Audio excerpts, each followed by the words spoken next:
I am so happy to have with me today someone very special, my partner, my friend, and my muse, Hildur Palsdottir. Welcome, Hildur.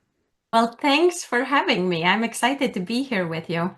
Me too. I've been looking for this meeting for a while, so I'm glad you finally found the time. And let's just dive directly in. And I think I'm not going to start with your bio. I promise I will read it soon. You can But skip the bio. no, I love the bio. I want to get over the bio. I want to share how we met. I think that's the most relevant way to start. We met in 2016 when I moved here in 2016 in Port Washington, Long Island.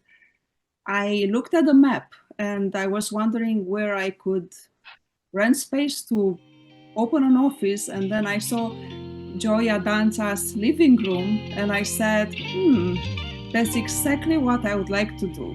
To make a room a structure, a human structure, animated through somatic work and acupuncture and moving meditation.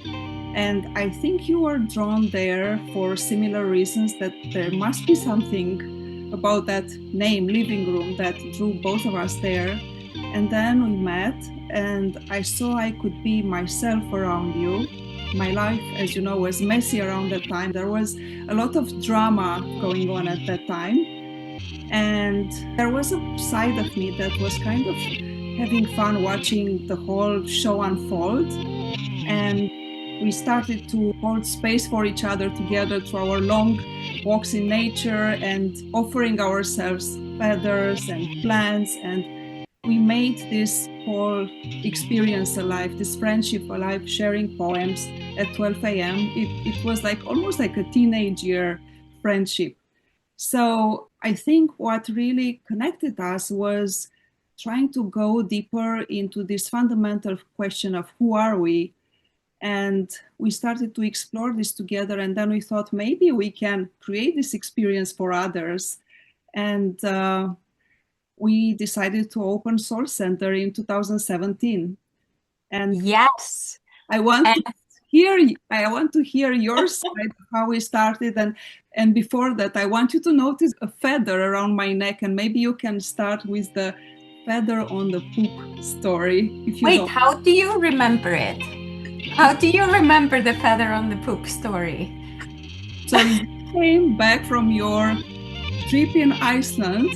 You're Icelandic. You have Icelandic roots, and then everything was kind of disorganized and messy in your house. And then you took the dog out for a walk, and then you noticed, oh, there was a feather on top of the dog's poop. Oh, yes, yes. It was a difficult time in our life here in my family as well. That led me to look for another living room where it was more quiet for my meditation practice. So I have really been grateful for my meditation practice, but the dogs and the kids, and there was a lot of moving parts. We had just moved, and there just wasn't really it wasn't easy to sit down and meditate during the day. So then I came across the living room and I was like, oh, this is great. There was a meditation studio and I started meditating there. And I remember meeting you there and we became instant friends. And I love that our friendship is deeper than language. It's the language of the soul. So I love that we're having this conversation in English, but we understand each other beneath the surface expression. We had very similar spiritual practices, a yearning to belong to nature, to be nature. And remember we started this evening workshop, Feed Your Wild Soul, because that's what we both wanted. We needed to feel less like suburban moms and more like the wild, sacred, feminine energy that wanted to live through us. So we spoke together in English, but we spoke in a language that was from our innermost longing to belong. As maybe both of us were kind of edge walkers or not maybe mainstream in the way we chose to live our life, right? So it was this kind of allyship that then became rooted in deep friendship. And I remember that walk with the dogs as I looked at the poop, and then this white feather just gently landing on the poop. And I called you. I remember I called you and I said, life is a little bit like that. It can be shitty, but then all of a sudden, out of blue sky, there was no bird. There was no bird in sight, but this white feather came out of seemingly blue sky and landed on the poop. And I think the beauty is in, accepting and appreciating the poop as well as the beauty of the feather. As a matter of fact, I'm really into compost, so the poop story works. And that's what I love about our friendship, because we both are, for us, the most important part is this art of listening. We listen to each other, we listen to nature, and we are deeply connected. And we both believe in miracles. So I'm going to read your bio because I still think it's a miracle that we met and the way we met and the way we connected. And I want to honor that. But I also think it's a miracle to honor your, like, that you can look back at your journey and to see, wow, this is how I started, but then I follow some feather and I saw that symbol and this is where I am now. So that's really my first question. How did you unfold your journey from a scientist to somatic healer, meditation healer? And here, that's where I really need to read your bio, because I'm going to put everything into perspective by reading it. So, Hildur Palsdottir serves as EcoDharma Program Coordinator at the Natural Dharma Fellowship and facilitates the Rewilding the Soul, coming present to our Earth-Based Lineage. Trained as a biochemist, Hildur earned her PhD at Max Planck Institute of Biophysics in Frankfurt, Germany, and later conducted research at Lawrence Berkeley National Laboratory and NYU School of Medicine. A longtime meditation practitioner, she extended her contemplation of interbeing in rewilding and ecosystem restoration. Co-founder of Rewild Long Island, board member at Long Island Conservancy, Science Museum of Long Island, and active on steering committee for Transition Town, Port Washington, Hildur also serves on the advisory board of the Center for Earth Ethics and is actively involved in several local and regional grassroots initiatives. She serves as a national convener with the Council of the Uncertain Human Future and is currently in Earth Awareness teacher training with Sky Mind retreats. Hildur completed teaching mindfulness 200-hour certification in 2018 and was ordained interfaith minister with the Sanctuary for Peace and Harmony in 2016. Exploring the natural synergy between science, metaphysics, and spirituality, Hildur co-founded Soul Center in 2017 with myself, offering nature-based healing arts at various locations, including the Mindful Connection of Long Island, Sands Point Preserve, and Commune in Port Washington. Modern mystic, Hildur is curiously rooting in the ancient practice of Dzogchen. She finds joy in birdwatching, wildlife tracking, and spending time outdoors with her family and friends. And here comes your favorite quote from Thich Nhat Hanh: "We are here to awaken from our illusion of separateness." Back to the question now. Yes, and I do believe that was what brought us together. Our longing to break through these mental projections, the delusions.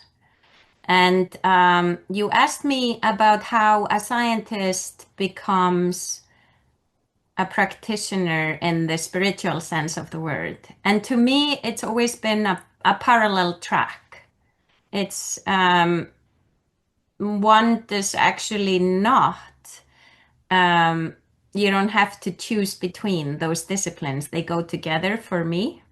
in a metaphysical way. So I was trained as a biochemist. I was very curious. And to me, it was always a parallel track, science and spirituality. There is no need to actually pick between the two. Both are rooted in curiosity and wanting to and asking questions.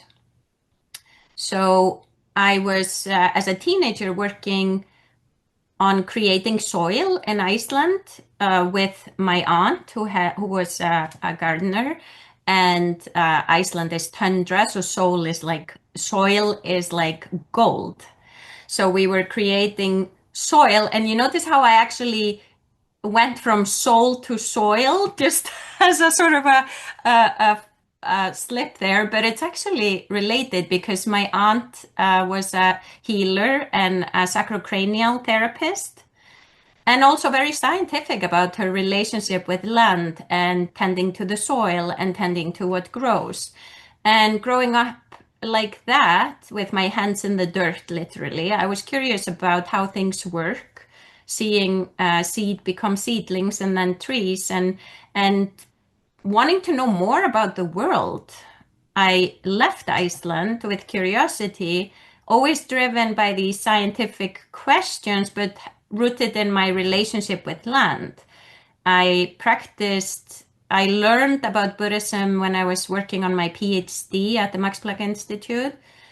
And I remember when I was working at the Lawrence Berkeley National Lab, I would go to a Reiki master, and my colleagues, they would all make fun of me. And they were calling it pseudoscience because these were very serious scientists. And I was okay with that because I felt the embodied experience. Reiki helped me manage stress. It helped me be in my body. It helped me stop the discursive thinking. So somatic healing was always part of my experience as a scientist. It wasn't something I had to pick between.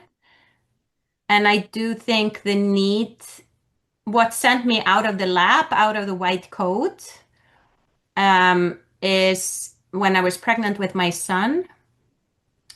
The questions, I guess, before I was pregnant with my firstborn, I did not have a strong ecological consciousness. I was in the me, myself, and I project. And then as he was growing within me, I started understanding more about the world around me. At the time, I was at the NYU Medical School, and I became really worried about reforestation. I started reading about how we're cutting down at twice the rate that we're replenishing nature. So we're obviously cutting our oxygen supply. That's very, very scientific, right? And I believe it is a spiritual practice to recognize that we're a part of nature, and the way we treat nature will ultimately affect us as humanity. And I felt responsible for not just my son's future, but the children being born into this confused reality of resource extraction, commodification, objectification of what's sacred. So I do not actually think I ever picked between the two. I'm still scientific in my thinking. And I remember I was working with Tree Sisters. I was sharing with you about Tree Sisters reforesting the global forest. And we were really enjoying that project. And then we had to witness the cutting down of 24 trees on Main Street. Remember that year? That was right when we opened Soul Center. Joe went his way with the living room, and the choice for us was to take on the rent and create our own container since he was leaving, or not. And we both looked at each other and were like, okay, let's do this. And at the same time, we witnessed the deforestation right on Main Street, and 60 to 100-year-old oak and linden tree were cut down in a day. And we were seemingly, there wasn't like the strong consciousness in our community to fight this, but we helped generate awareness about that. And now we have planted 1,000 trees at the Science Museum of Long Island together with the ecosystem restoration effort there. So we've been actively, I am talking about spirituality and science because it relates to that spiritual practice of being part of nature and wanting to protect nature. So it's all connected in the systems thinking way of life. I don't actually distinguish. I don't think I ever left science. And I believe I was blessed with spirituality from early on through my lineage, and it's effortless coexistence. Everything seems so effortless around you. Let's talk about meditation. What made you want to study that and teach that to people? In the beginning, I think I was feeling the stress. I had moved to the mainland and I left a very innocent upbringing in Iceland, and now I was living on the mainland, first in Denmark and then in Germany. And when I was working on my PhD in Germany, I noticed a lot of stress and I was absorbing it. So I wasn't well. And then I noticed these colleagues who were quite happy and relaxed in the stressful environment, and they were Buddhists. So that's how I learned about the Buddhist practices, and I would go with them and learn how to meditate. And that planted the seed for me to become curious. And with time, it's now probably almost at least 25 years later, now I enjoy teaching it, sharing it with others. To me, meditation is a way of stopping the time travel and the striving. So with meditation, to me, meditation is experience. So experiencing yourself, and it's also highly relational because you experience yourself from within and also in relationships. And as I said, we stop the time travel. We have an experience of real time when we practice mindfulness meditation, or shamatha as it's called. It's also called peaceful abiding, although it can feel less peaceful. But when you arrive to yourself, to your senses, through your senses, you can experience real time. And you may, for a minute, resist the urge to go back in time or fantasize about the future. Obviously, if people are not clairvoyant, thinking about the future is pure fantasy or a projection, right? When you think about the past, you can get stuck. So in meditation, I felt the benefit for myself to arrive to the present moment, and it reduced stress for me because I was worried. I was worried about, there was a lot of competition. There was a lot of striving in my environment. There was so much going on that I had never had to deal with before, that for me, meditation was like a reality check, a grounding, like, oh, you're here. And I felt such relief from just these first experiences. And I often equate meditation to experience. So like, for example, in terms of awareness, we're always aware of things. If I bump into something, otherwise, if we weren't aware, we would just be bumping into the wall instead of like making the turns we need to do in life. So for me, meditation is very much becoming aware of your awareness, if that makes sense. And it was a really exciting practice that I love sharing with others and noticing when people, I know you appreciate the Greek philosophers. So to me, meditation is like the allegory of the cave. It's like realizing, the projections, the mental projections that we make, and getting a glimpse of reality, perhaps even just for a minute, when you breathe in and you breathe out and you notice that you're okay. It's so important that you offer this, especially here in this town, because that's like, to me, it's like a gateway to freedom. So I just want you to stop for a second and appreciate what we've done, even if it's for our patients or a limited amount of people. But the fact that we create that possibility, that exit from the grinding and everyday hustling, to just look at some schedule and see, wow, there is an opportunity for me on Thursdays, once a month, to go at Sands Point Preserve and just, be free and just free my mind and just be myself. And that's offered here in this town. I think that's a great accomplishment. Yes, and you teach Qigong there. And to me, actually, I feel like we're creating community. You are more of a medical practitioner or like a therapeutic. So to you, you speak of patients.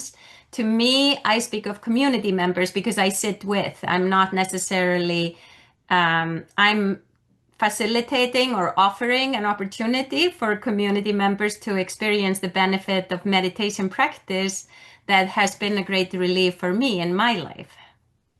Yeah, I think community is the basis, the fundamental aspect of what we do, trying to detangle that story creation for everyone, maybe one person at a time, but still trying to create that synergy. And I think nature is so important in this equation.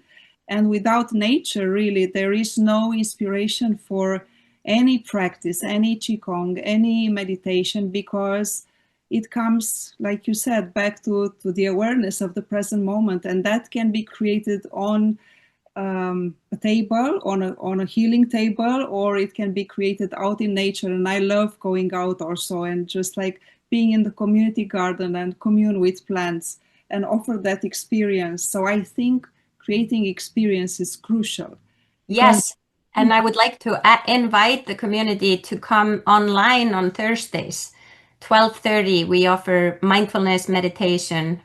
It's a kind of countercultural to sit down at high noon and give yourself half an hour to meditate, to sit down with me on Zoom. So people are tuning in from their offices, from their homes, commuting. And I like being able to do that a lot. And I also think in terms of nature, the nature connection, it's really easy to make because you can tell people, you can share with them, if we didn't have gravity connecting us to Gaia, to Earth as a body, we'd be floating into space. So we don't need to reconnect to nature. We are part of nature. We're completely dependent on nature. And when you sit and meditate, that connection is very easily made because the first thing we often do in meditation is we sit down, we feel earth, we sense gravity, and then often we are instructing our meditators to notice the incoming breath, and then the connection is already clear because the breath is a gift from the natural world. So when we're breathing in and noticing that inhale, that is a gift from trees, from ocean beings, from microscopic phytoplankton that's generating oxygen. Your street tree, like right now, I'm looking at the oak tree outside my window. Meditation as an experience is deeply relational. We can't breathe ourselves into being without the benefactors, the blue-green world that's giving us this gift of life. So reforestation comes as a natural next step. When you get off from the cushion, you want to take care of this, of your extended family that's breathing you into being. But also community, it's within and around us. So this illusion of being alone is broken. We break through that in meditation. When we sit, we notice, and scientifically, there are more microbial cells in my body than Hildur cells. So without the bacteria that I live in daily community with, I wouldn't be able to talk with you right now because the bacteria, my microbiome, is actually breaking down the food in my stomach. And there are so many beings contributing to our relationship. So we're in community with each other, and within our own bodies, there are communities of breathing beings that are also supporting our well-being. So I find meditation a deeply relational practice that encourages us not to just show up for ourselves, but show up for the world that's around us, right in our neighborhood. Plant a tree, take care of each other, spend time in nature, because nature is always feeding us, whether or not we're aware of it. Does that make sense? Mhm. Yeah, I think meditation is really the remedy for burnout, and that's the aspect that, especially in the ecological activism, you have to be aware of that polarization of good and bad. The way you put it, integrating, like if you think about it, we are integrating the good and the bad bacteria, right, in our soil, body soil, and the same happens in composting. So I think really meditation is the remedy for the burnout. And we can also talk about mother stewardship burnout for the ecosystem, but also for our teenagers, for our families. So what do you think is that healing pill for the burnout that so many of us suffer as mothers, as activists, as healers? What do you recommend? Yes, so burnout to me is born from greed. And the remedy is love, is care, is stewardship. And so burnout means that we are not taking care of ourselves, right? So if we're giving more than we're replenishing, that's resource extraction. That is the overculture has really actually is not running on renewable energy. Does that make sense? So when we're in tune with ourselves as part of nature, then taking care of yourself is equally important as taking care of nature. And when you're in tune with that reality, your life is reciprocity. It's tuning into your own energy, tuning into the energy within and feeding yourself. And if you haven't, taking the time to meet the sunlight as it lands on your skin, sensing the renewable energy like love within you. The more you care, the more you love, the more you have. That's renewable energy. It will never run out. So self-love, self-care is, of course, it's vital to our existence because you can't take care of others if you're not taking care of yourself. And so I think burnout is a symptom of not taking care of yourself, and that means not taking care of nature because we are nature. And so if we're feeling burnout, one of my favorite teachers, a West African teacher, Bio he says, times are urgent. We must slow down. Times are urgent. We must slow down. And that means if you're feeling stressed, if you're feeling depleted, if your soul is in a space of contraction, that's a signal to sit down, to take care of yourself, meet your needs, ask yourself the question. So with mindfulness meditation practice, we cultivate kind, non-judgmental inquiry. So we ask ourselves with patience, how are you today in meditation? And if you're really tuning into yourself, you will not feel burnout because you've given yourself permission to rest. Rest is a radical act as well in this time. And stepping into action when we feel that we have a clear idea of what's needed, not just frantically running on the hamster wheel, wasting energy. So it's energy work. So there we have the remedies: slowing down, maybe connecting to each other, connecting to nature, making that phone call to a friend, making that feather gift, picking up a feather and thinking about a friend, or I think I gifted you some flowers that come back around this time of the year every year, right? Yes, snowdrops, yes. Wait, do you see any signs of them yet, or? Yes, I am starting to see some. I love the snowdrops. They peek through the snow.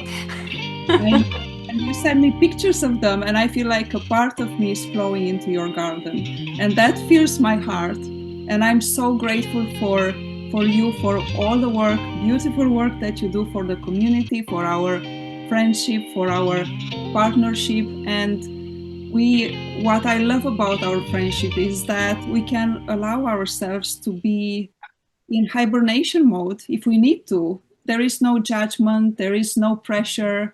And that's a skill we learned. I think we learned so many relationship skills through our partnership, because we just flow naturally into the course of life, and we come together and then we split and then we come together, and it's like a dance and it's alive, and I'm grateful for it. Yes, and me too. You are the sister that I always wanted to have. I love that because I grew up longing for a sister. I love my brother and I appreciate my brother, but I love how life has also gifted me a soul sister. And you are that for me. I feel that deep love. And I love how we allow each other, even the differences. We've been through, there's this unconditional love that binds us. And I really appreciate that. That's real friendship. Thank you so much. And I'm so grateful for you. And I'm looking forward. I started this year meditating with you and my husband for the first day of the year. I'm looking forward to come back to meditate more often and to meet you in nature and to do all these beautiful things we do together. Yes, online and in person. I look forward to be with you in Qigong as well.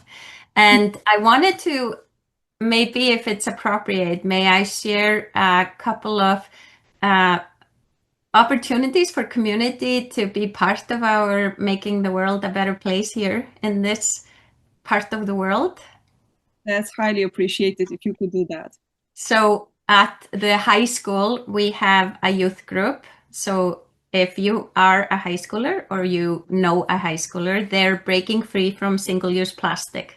So it's a spiritual practice to break free from plastic, actually. If you think about single-use plastic, that is probably the ultimate delusion of our modern culture. So we create material that lasts forever and use it once. So I do think in terms of our daily habits, ask yourself, is this sustainable? Where is this material from? How was it created? What is it for? And having that real life experience, it's like you said in the beginning, the miracle is really being here. We could all be having a mystical experience if we connect to reality as it is. It's quite amazing to be at this perfect distance from the sun. We're on this planet Earth. It's a real precious experience. And material is not just for trash, but it is actually part of our experience as living beings. So I want to invite the community to reach beneath the shallow environmentalism, like recycling. Recycling is kind of like a quick fix, and it doesn't work for plastic. We found that plastic is less than 9%. Some say 6% of it is recycled. So when you're using plastic, use it for the next generation to benefit from that particular material as well, right? And we stopped the use of single-use plastic. So at the school, they're trying to get rid of single-use plastic water bottles, low-hanging fruit. We have refill hydration stations, and that's filtered water, and that's even better than the water in the plastic bottle. So that's an easy way of becoming an ecological citizen. And I also want to invite people into the reforestation revolution in town, joining if you go to smli.org, and maybe we can share that link with you can donate if you'd like to donate to that planting of tree, or simply actually not just donating the money, but also you can join us in removing invasives and planting native trees and plants. So we work with Rewild Long Island and other Audubon that care about the birds. So you can either support us financially or join us with your two hands and dig in the ground with us and remove invasives and plant natives. And those are all spiritual practices for me, at least. I care about in some way making the world a better place. So I think an ecological consciousness asks us not to recycle deep presence, asks us to reuse, refuse, reduce harm, and regenerate. So minimalistic approach to everything. Regeneration. Yes. Regeneration. And asking, really asking what really matters for you, right? That's the fundamental question we try to address and awaken in teenagers and in our town. Like, what's really important at the bottom of all this? What's life? Fundamental questions. I'm so grateful for what you do, for what you are. And I hope to see you soon at one of these offerings that you shared with us. And I'll see you soon. I'll see you soon. I love this is such a fun way to end the week. And I love that we get to have this conversation on Friday the 13th. You're my Valentine. Valentine's Day tomorrow. So in meditation practice, we have this continuous opportunity to generate goodwill. That's from the heart. An inexhaustible resource. Yes. Goodwill. Renewable energy.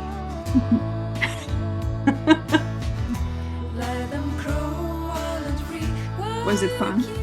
Very fun. You can cut the last part. It doesn't really fit into, but I just wanted to say it.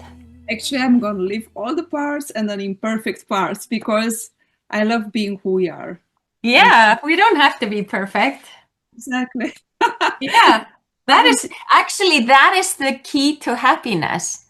When I started working with my inner voice, because my inner voice, like when I make mistakes, my inner voice gets so critical. Yes, judgmental. Yes, so judgmental. I think life, like even when you look at the flower, the petals are not perfect. You know, the flower can have frayed, ends and nothing's actually perfect. Everything is perfect in its imperfection.